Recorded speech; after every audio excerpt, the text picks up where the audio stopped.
30 साल के उम्र में पहली बार यस गारी सुनन है कि रोआ रोआ हमार खड़ा हो गया भैया।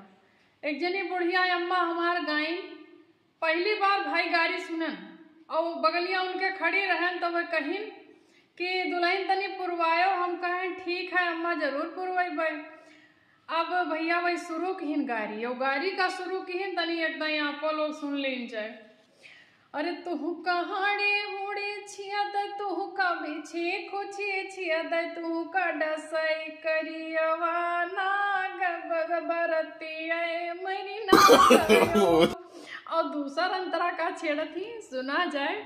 बरतियन का लई जाई है लूटे भावानी अगुवन के गोड़ हाथ टूटी हम कर बुआ लई बीती होई बदिया अब कतले हुए ऐसी।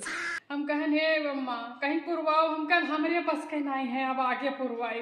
कहे कि अम्मा तू बूढ़ पुरनिया हो तो कुछ कोई कुछ कहे ना, लेकिन हम जैसे ही घर से निकला तैसे खनके गाड़ दे हैं तो भैया हमरे बस के नहीं है। लेकिन देखिए यह है कि बूढ़ पुरनिया जब तक हैं तब तक गारी सोहर ये सब चीजें बढ़ रही हैं। नहीं तो हमरे लोग यंग पीढ़ी जो हैं आने वाली और पीढ़ी वो लोग गारी का सपना कब्बो न पूरा होए।